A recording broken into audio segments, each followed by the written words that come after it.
Hello dear learners, PG is here and welcomes you in PG point. देखिए, भारत में शिक्षा के वर्तमान मुद्दे, इससे संबंधित प्रश्न हम लोग कर रहे होंगे जो कि आपके 400 प्लस क्वेश्चंस रहने वाले हैं।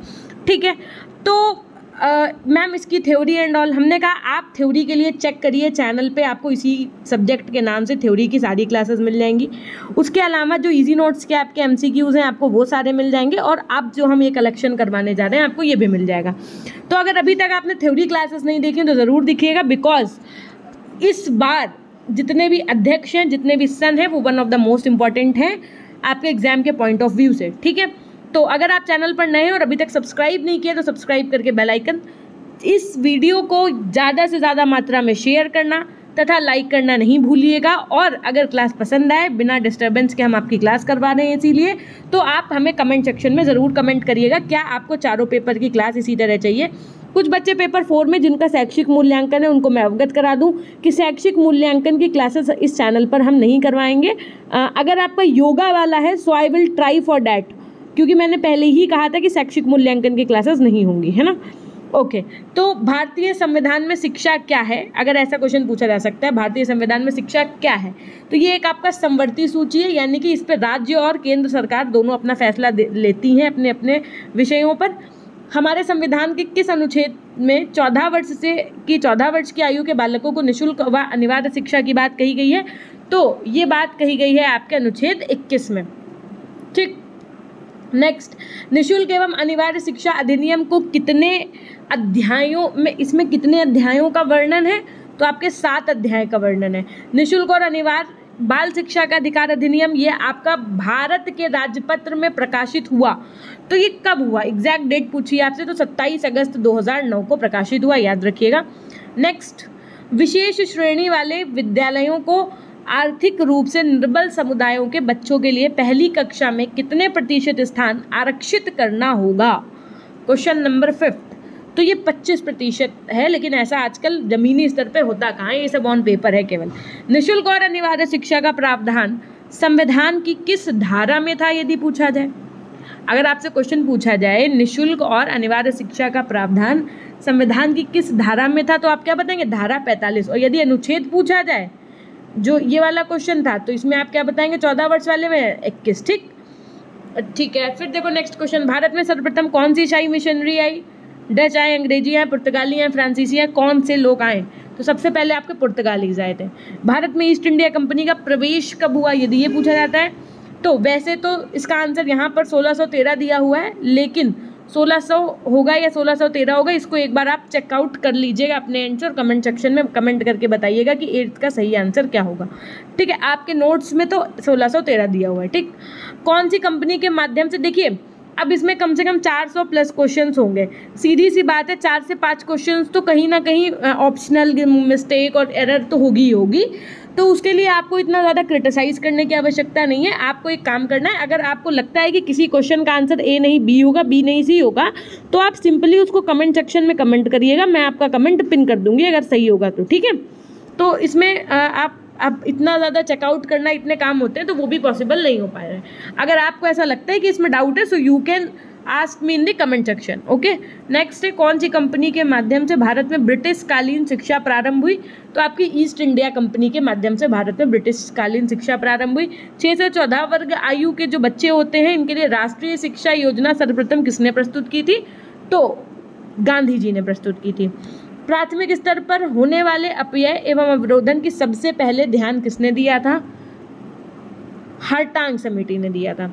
6 से 14 वर्ष के बच्चों के अनिवार्य एवं निःशुल्क शिक्षा का निर्देश संविधान की किस धारा में है, संविधान की किस धारा में है, तो 45वीं।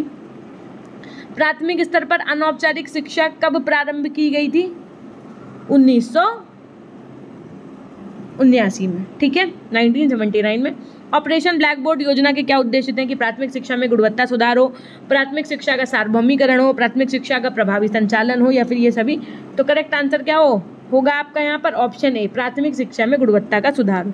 नेक्स्ट, भारत के अनिवार्य प्राथमिक शिक्षा की प्रमुख समस्या क्या है, तो यदि प्रमुख समस्या की बात की जाएगी तो आप क्या लगा करके आएंगे, प्राथमिक भाषा विद्यालय की भी कमी है, दोषपूर्ण पाठ्यक्रम भी है, भाषाओं का बाहुल्य भी है, तो उपरोक्त सभी एकदम सही हो जाएगा। 1986 के प्रारूप में उच्च प्राथमिक स्तर पर 3 भाषाओं के लिए कितना मूल्य भार निर्धारित किया गया था? क्वेश्चन नंबर 16, तो ऑप्शन बी एकदम सही हो जाएगा, 32%। किंडरगार्टन प्रणाली के जन्मदाता आपके कौन से हैं? तो फ्रॉबेल हैं। कौन है? फ्रॉबेल है। ठीक है। बालक को स्वयं ही ज्ञान प्राप्त करने का अवसर दिया जाना चाहिए, शिक्षक को उसके कार्य में कम हस्तक्षेप करना चाहिए, ये कथन किसका था? ये कथन था आपके मॉन्टेसरी का। किसका था? मॉन्टेसरी का कथन था कि बच्चे को स्वयं ही ज्ञान प्राप्त करने के अवसर दिया जाना चाहिए, शिक्षक को उसमें हस्तक्षेप नहीं करना चाहिए। अच्छा, हस्तक्षेप क्या किया जाता है? मामले में, कहते हैं ना हमारे मामले में हस्तक्षेप ना करो, तो माँ से मामले, माँ से मॉन्टेसरी, और हस्तक्षेप अगर आ जाए डेफिनेशन में तो याद रखना कि मॉन्टेसरी होगा। ठीक। एनसीईआरटी ने कितने मूल्यों को स्वीकार किया? एनसीईआरटी ने कितने मूल्यों को स्वीकारा है? 83 मूल्यों को। बच्चों के समाजीकरण का आद्य व्यक्ति कौन है? माता। शिक्षा का सर्वोपरि उद्देश्य क्या है? मानव निर्माण। नेक्स्ट, शिक्षा का कार्य उत्तम नैतिक चरित्र का विकास करना है, ये किस शिक्षा शास्त्री का विचार है? ये है आपके हर्बार्ट का। शिक्षा अर्थपूर्ण एवं नैतिक प्रक्रिया है, अतः वह कल्पना नहीं की जा सकती है कि वह उद्देश्य विहीन है। किस शिक्षा शास्त्री का ये विचार है? तो ये विचार है आपके रिवेलन का। नेक्स्ट, मेरा उद्देश्य बालक के मस्तिष्क को ज्ञान से सजाना है, वरन उसे ये भी सिखाना है कि जब भी आवश्यक हो ज्ञान का प्रयोग कर सके। किस शिक्षा शास्त्री का ये कथन है? तो ये कथन है आपके रूसो का। ज्ञान वह पंख है जिसकी सहायता से हम स्वर्ग की प्राप्ति कर सकते हैं, जिसकी सहायता से हम क्या कर सकते हैं? स्वर्ग की प्राप्ति कर सकते हैं। ये कथन किसका है आपका? तो शेक्सपियर का है। कैसे याद करोगे? सा से स्वर्ग, सा से शेक्सपियर, अगर स्वर्ग आ जाए है ना तो शेक्सपियर हो जाएगा। ठीक, ऐसे याद कर सकते हो। और उसके बाद में देखिए नेक्स्ट, किस दार्शनिक का मानना है कि शिक्षा का कोई उद्देश्य नहीं होता, उद्देश्य तो केवल व्यक्ति के होते हैं? तो ये बात कही थी आपके जॉन ड्यूवी ने। किसने कही थी भैया? जॉन ड्यूवी ने कही थी। नेक्स्ट, संपूर्ण विश्व परिवर्तनशील एवं विकास उन्मुख है, ये किसका विचार है? तो ये विचार है आपके हीगल का। मनुष्य की अंतर्निहित पूर्णता को अभिव्यक्त करना ही शिक्षा है, ये किसका कथन है? तो ये है विवेकानंद जी का। अच्छा, कहते हैं ना कि अपनी अंदर की बातें, आंतरिक बातें, अंतर्निहित बातें जो है वो विवेक से बतानी चाहिए। ये नहीं कि किसी के भी सामने आप अपनी अंतर वाली जो बातें हैं आंतरिक मन की वो अभिव्यक्त कर दो, है ना, क्योंकि फिर बाद में दोस्ती मजाक उड़ाते हैं जिसको आप अपनी बात बताते हो। तो विवेक, ऐसे याद रखना कि विवेक से काम लेते हैं जब हम किसी को अपनी अंतर की बातें अभिव्यक्त करते हैं। ऐसे कनेक्ट कर लोगे कि विवेकानंद का कथन है ये। ठीक। दूरस्थ शिक्षा का नाम नहीं है, तो दूरस्थ शिक्षा का नाम क्या नहीं है ये बताना है आपको। सह शिक्षा जो है वो दूरस्थ शिक्षा का नाम नहीं है। जो आपका डिस्टेंस लर्निंग है वो चाहे मुक्त अधिगम हो, बाहरी अध्ययन हो, पत्राचार हो, ये सब दूरस्थ शिक्षा के ही अन्य नाम है। डेमोक्रेसी एंड एजुकेशन, इस पुस्तक के लेखक आपके कौन है? डेमोक्रेसी एंड एजुकेशन, इसके लेखक हैं आपके जॉन ड्यूवी। नेक्स्ट, समान गुणवत्ता वाले स्कूलों की समान रूप से सभी को उपलब्धि समान अवसर का एक महत्वपूर्ण घटक है, ये कथन किसका है आपका? तो लुईस क्रिसवर्ग का है। अनिवार्य प्राथमिक शिक्षा का संविधान किस अनुच्छेद के द्वारा प्रावधान किया गया था? तो ये किया गया था अनुच्छेद 45 के द्वारा। नेक्स्ट, निम्नलिखित में से कौन सी अनौपचारिक शिक्षा की विशेषता है? तो भैया अनौपचारिक शिक्षा यानी कि इनफॉर्मल एजुकेशन। इनफॉर्मल एजुकेशन का कोई भी स्थान निश्चित नहीं होता है, ये स्वतंत्र होती है, इसका टाइम पीरियड भी कोई निश्चित नहीं होता है। ऑप्शन डी सही हो जाएगा। शिक्षा एक त्रिमुखी प्रक्रिया है, किसने कहा? शिक्षा द्विमुखी प्रक्रिया किसने कहा? और शिक्षा को त्रिमुखी प्रक्रिया किसने कहा? तो त्रिमुखी तो जॉन ड्यूवी ने कहा था, और यदि द्विमुखी पूछे तो आपका एडम्स ने कहा था। शिक्षा शब्द का शाब्दिक अर्थ क्या होता है? शिक्षा शब्द का शाब्दिक अर्थ क्या होता है? कि अंतर्निहित शक्तियों का विकास, बहिर्मुखी शक्तियों का विकास, शारीरिक विकास करना, या इनमें से कोई नहीं? तो इनमें से कोई नहीं होगा। दूरवर्ती शिक्षा कहते हैं, किसको कहते हैं? पत्राचार शिक्षा को, दूरस्थ शिक्षा को, स्वतंत्र अध्ययन को, या फिर ये सभी? तो दूरवर्ती जो आपकी शिक्षा है वो दूरस्थ शिक्षा, पत्राचार शिक्षा, स्वतंत्र अध्ययन, इन सभी को ही कहते हैं। तो ऑप्शन डी आपका यहाँ पर सही हो जाएगा। चलेंगे नेक्स्ट क्वेश्चन की तरफ। शिक्षण के 3 केंद्र बिंदु कौन से हैं? Question number 37। तो शिक्षक के 3 केंद्र बिंदु, सीधी सी बात है, टीचर, स्टूडेंट और करिकुलम। ऑप्शन ए एकदम सही हो जाएगा। शिक्षा एक प्रक्रिया है जिसके द्वारा बालक अपनी जन्मजात शक्तियों को अभिव्यक्त करता है, ये कथन किसका? रूसो का, जॉन ड्यूवी का, फ्रॉबेल का, या मॉन्टेसरी का? Question number 38। तो ये बात फ्रॉबेल ने कही। फ्रॉबेल ने क्या कही कि शिक्षा एक प्रक्रिया है जिसके द्वारा बालक अपनी जन्मजात शक्तियों को अभिव्यक्त करता है। अच्छा, फा से फ्रॉबेल है, और कोई भी अपनी शक्तियों को कब अभिव्यक्त कर पाता है अच्छे तरीके से? जब वो क्या होता है, फ्री होता है। भाई फ्री टाइम में ही तो आप जब एडिटिंग करोगे तो बहुत अच्छी हो जाएगी, ऐसे के याद कर सकते हैं, ठीक है। तो फ्री टाइम में जन्मजात शक्तियों का अभिव्यक्त कर पाता है आदमी, ठीक। मारिया मोंटेसरी भारत आई, कब आई? मारिया मोंटेसरी भारत कब आई? तो 1939 में आई थी, ठीक। शिक्षा के अधिकार के क्रियान्वयन की प्रमुख चुनौती है। जितनी देर में मैं क्वेश्चन रीड करूं उतनी देर में आप ऑप्शन रीड करिए और क्वेश्चन मेरे आवाज़ से सुनिए, तो उससे होगा क्या कि आप जल्दी जल्दी चीज़ों को कवर अप कर पाएंगे, ठीक है। तो शिक्षा के अधिकार के क्रियान्वयन की प्रमुख चुनौती क्या है? Question number 40। तो प्रशिक्षित शिक्षकों का अभाव, दोषपूर्ण पाठ्यक्रम, शासकीय उदासीनता और ये सभी। तो करेक्ट आंसर आपका क्या हो जाएगा? ये सभी। आपको जान करके बहुत खुशी होगी कि आप 10 मिनट में 40 क्वेश्चन कर चुके हैं, सुपर फास्ट तरीके से एकदम आप अपनी स्टडी को कर पा रहे हैं। कंप्लीट रिवीजन एक तरीके का आपका ये हो रहा है। अगर आपको लगता है कि आपका कोई सा भी टॉपिक वीक है, so you can go in the playlist and watch that class of that topic, okay. Ram Murthy समिति 1990 क्यों गठित हुई आपकी? 41। तो ये हुई आपकी राष्ट्रीय शिक्षा नीति 1986 की जो समीक्षा हुई उसके हेतु, उसके तहत राम मूर्ति समिति 1990 गठित हुई। राधाकृष्ण आयोग की संस्तुतियां संबंधित थीं, किससे संबंधित थी? Question number 42। तो ये संबंधित थी आपकी उच्च शिक्षा से। वुड का आज्ञा पत्र प्रकाशित हुआ। वुड का आज्ञा पत्र आपका कब प्रकाशित हुआ? 19 जुलाई 1854 को, ठीक। डेट याद रखिएगा, वुड से क्वेश्चन पूछा जाएगा, वुड डिस्पैच से 110%। निस्पंदन सिद्धांत किसने दिया था? तो निस्यंदन सिद्धांत निस्पंदन होगा वैसे तो, इसको दिया था लॉर्ड मैकाले ने आपके। मैकाले ने अपने प्रतिवेदन प्रस्तुत किया था। मैकाले बहुत निगेटिव आदमी थे। इन्होंने क्या कहा था, याद है आपको? अपने साहित्य की तुलना इन्होंने अपने यहाँ के किस चीज़ से की थी? अगर आपने पढ़ा है मैकाले का विवरण पत्र तो आपको पता होगा। मैकाले ने अपना प्रतिवेदन प्रस्तुत किया था सन 1835 में। प्रारंभिक शिक्षा प्रारंभ होती है।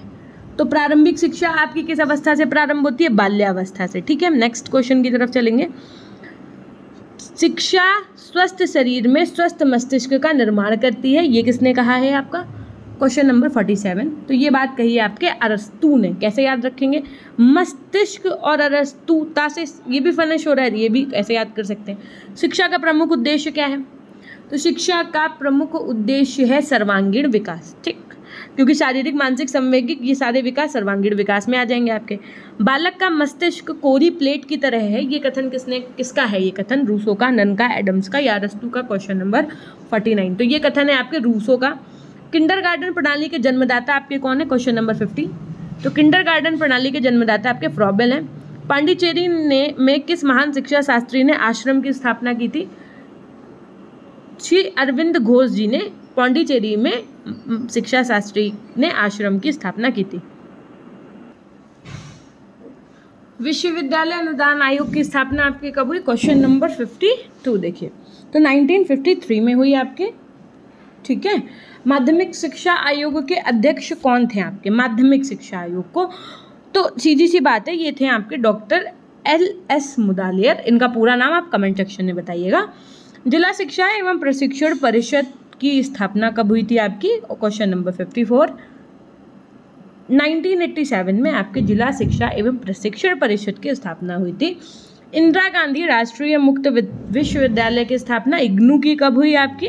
तो जो आपकी इग्नू, ये आपकी 1986 में इग्नू आया, और जिला शिक्षा एवं प्रशिक्षण परिषद जिसको आप डाइट कहते हैं वो आपका 1987 में आया। किस शिक्षा प्रणाली में महिलाओं की शिक्षा को पुरुषों की तुलना में कम अहमियत दी गई?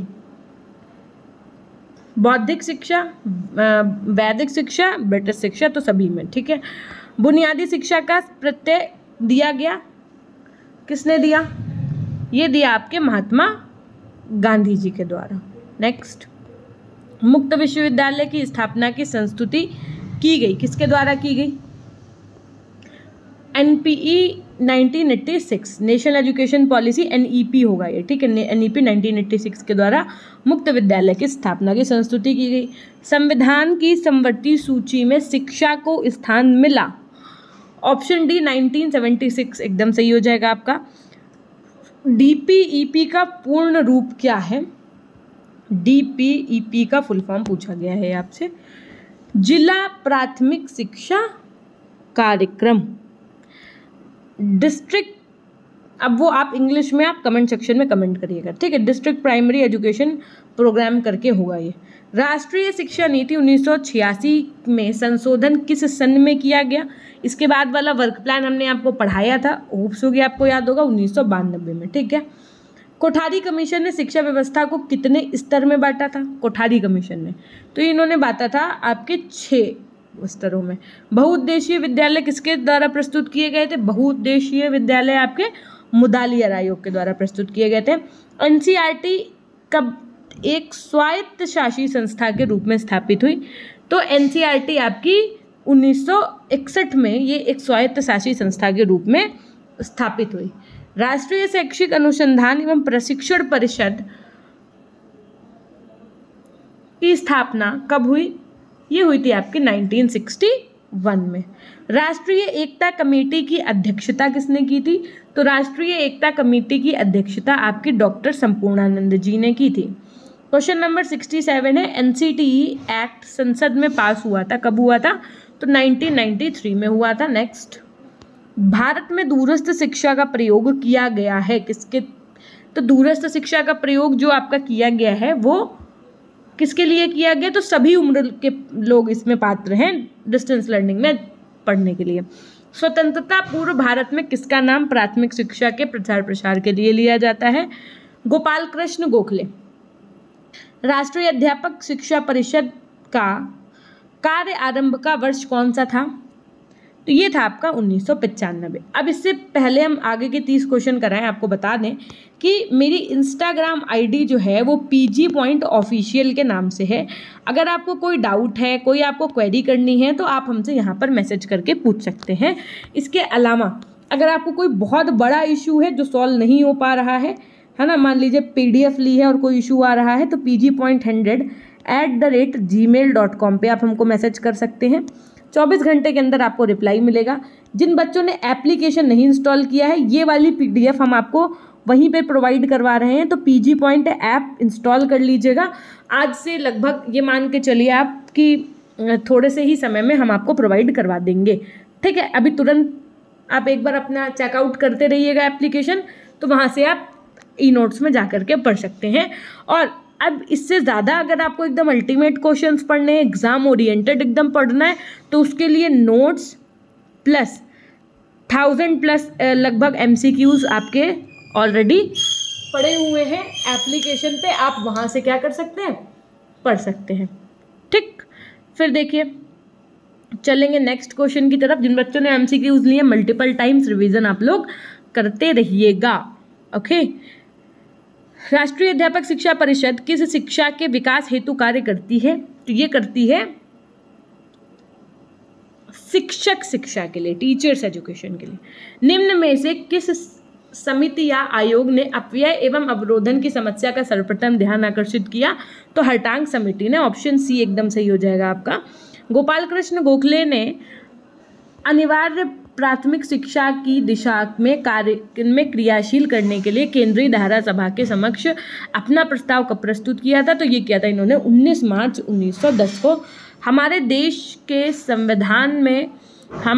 में संविधान द्वारा शिक्षा देने की व्यवस्था कितनी भाषाओं में की जा सकती है? तो ये आपका 18 भाषाओं में की जा सकती है। ऑपरेशन ब्लैक बोर्ड योजना की घोषणा किस प्रावधान के अंतर्गत की गई थी? तो 1986 की राष्ट्रीय शिक्षा नीति के अंतर्गत की गई थी। सर्वप्रथम बड़ौदा नरेश ने किस सन में अनिवार्य शिक्षा का शुभारंभ किया था? ये किया था इन्होंने 1893 में, 1893 में, ठीक है। नेक्स्ट, प्राथमिक शिक्षा को अनिवार्य एवं निःशुल्क बनाने हेतु सरकार के समक्ष 1911 में एक बिल प्रस्तुत किया गया था। ये बिल किसने प्रस्तुत किया था? तो ये बिल प्रस्तुत किया था आपके गोपाल कृष्ण गोखले ने। वर्धा योजना के जन्मदाता आपके, सीधी सी बात है, महात्मा गांधी थे, सबको याद भी होगा। अनिवार्य शिक्षा के लिए प्रायोगिक तौर पर सर्वप्रथम किसने प्रयास किया? Question number 79। तो ये किया था महाराजा सयाजीराव गायकवाड़ जी ने। भारतीय संवैधानिक प्रावधान की अनुच्छेद 45 संबंधित है। तो ये किससे संबंधित है? 6 से 14 वर्ष के बच्चों के लिए निःशुल्क व अनिवार्य शिक्षा से संबंधित है। विश्वविद्यालय शिक्षा आयोग के अध्यक्ष आपके कौन थे? तो डॉक्टर राधाकृष्णन जी थे। राधाकृष्णन कमीशन जो था वो आपका किससे संबंधित था? तो ये आपका उच्च शिक्षा से संबंधित था। ऑप्शन ए एकदम सही हो जाएगा। देखिए, पेपर 1 इज एकदम कह सकते हैं हम रिलेटेड टू योर पेपर 2। अगर आप पेपर 1 पढ़ते हैं फिर आप पेपर 2 पढ़िए तो ऐसा लगेगा कि उसी के आगे का पढ़ रहे हैं हम, है ना। तो कुछ ऐसे टॉपिक्स होंगे कि आपको लगेगा कि अरे ये तो पेपर 1 का टॉपिक है, पेपर 2 में पूछ दिया गया। कभी आपको ऐसा फील होगा पेपर 1 देते समय कि अरे ये तो पेपर 2 का टॉपिक था, यहाँ कैसे पूछ दिया गया। अपनी तैयारी पैरेलल में करते चलिए ताकि क्वेश्चंस कहीं से भी पूछे एग्जामिनर, आप एकदम परिपक्व रहिए अपने आंसर को देने के लिए। ठीक, ये बहुत अच्छा सुनहरा मौका है कि आप अपने परसेंटेज को इस बार बहुत अच्छा बना सकते हैं और आप लकी हैं। आपको पता है कि आपका फर्स्ट सेमेस्टर भी जो है MCQs फॉर्मेट में हुआ, सेकंड भी हुआ, केवल थर्ड ही आपका जो है थ्योरेटिकल हुआ। ठीक है, बाकी अगर आप और देखेंगे जो इस बार आपका बैच आया है उनका तो ऑड इवन के प्रोसेस से चल रहा है। तो आप कह सकते हैं कि आपके समय से सेमेस्टर प्रणाली लागू हुई थी, लेकिन आप लकी हैं, मानना पड़ेगा, है ना। उसके बाद में अभी आप लोग ही एलिजिबल हैं, बिहार शिक्षक भर्ती के लिए भी एलिजिबल थे, तो आप लोग तो लकी हैं ही, है ना। तो अपने आप को अगर वो मौका मिला है तो उसको फ़ायदा उठाइए, ना कि क्रिटिसाइज़ करिए। और अगर बहुत बेहतर तैयारी करनी है तो जो पेड क्वेश्चन हमने दे रखे हैं ना MCQs वाले, वो और पढ़ लो। नोट्स ले लिया तो बहुत ही अच्छी बात है, नोट्स और MCQs पढ़ डालो, है ना।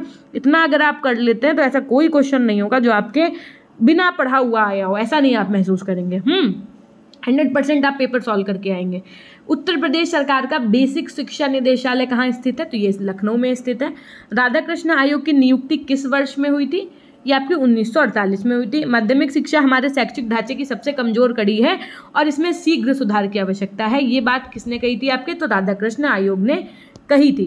केंद्रीय शिक्षा सलाहकार बोर्ड ने राष्ट्रीय शिक्षा नीति 1986 पुनरीक्षण समिति की रिपोर्ट पर विचार विमर्श किस समिति से करवाया? तो ये करवाया था इन्होंने श्री N जनार्दन रेड्डी समिति 1991 में। गति निर्धारक विद्यालयों की स्थापना का सुझाव किसने दिया? Question number 87। तो गति निर्धारक विद्यालयों की स्थापना का सुझाव राष्ट्रीय शिक्षा नीति 1986 में दिया गया था। राष्ट्रीय शिक्षा नीति में जनार्दन रेड्डी समिति ने कब सुधार प्रस्तुत किए थे? ये इन्होंने 1992 में किए थे। नई शिक्षा नीति 1986 की निम्न में से किस संस्तुति को क्रियान्वित नहीं किया जा सका? नहीं जुड़ा हुआ है तो भारतीय शिक्षा सेवा शुरू करना, ये नहीं किया जा सकता। आचार्य राममूर्ति समिति ने निम्न में से किसकी सिफारिश नहीं की थी? पत्राचार द्वारा अध्यापक शिक्षा की सिफारिश नहीं की थी। 1964 में गठित शिक्षा आयोग के अध्यक्ष कौन थे आपके? तो ये थे दौलत सिंह कोठारी। नेक्स्ट, विश्वविद्यालय शिक्षा आयोग का गठन हुआ था 4 नवंबर 1948 को। विश्वविद्यालय शिक्षा आयोग के अध्यक्ष थे आपके कौन थे? Doctor S Radhakrishnan. नेक्स्ट, माध्यमिक शिक्षा आयोग के अध्यक्ष थे कौन थे आपके? तो ये वाले क्वेश्चंस जो अभी हमने आपको कराए ये बहुत इंपॉर्टेंट है, याद रखिएगा। विश्वविद्यालय शिक्षा आयोग के अध्यक्ष कौन थे?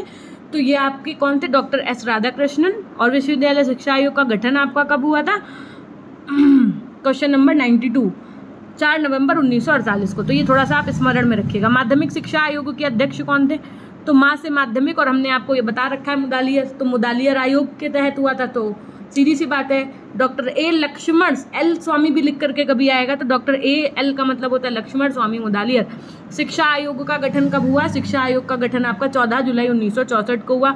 उच्च शिक्षा का माध्यम अंग्रेजी के बजाय प्रादेशिक भाषाएं होनी चाहिए थी। ये सुझाव किसका था? ये सुझाव आपके विश्वविद्यालय शिक्षा आयोग का था। माध्यमिक शिक्षा स्तर के उन्नयन के लिए विद्यालय संकुलों की स्थापना की जानी चाहिए। ये सुझाव किसका था? ये सुझाव आपके शिक्षा आयोग का था, याद रखिएगा। बहुत इंपॉर्टेंट क्वेश्चंस हैं ये। शिक्षा का मौलिक अधिकार के रूप में स्वीकार कब किया गया? स्वीकार कब किया गया यदि पूछा जाएगा, स्वीकार कब किया गया तो 1 अप्रैल 2010 को। प्रस्तुत भले 2009 में हुआ, लेकिन स्वीकार 1 अप्रैल 2010 को।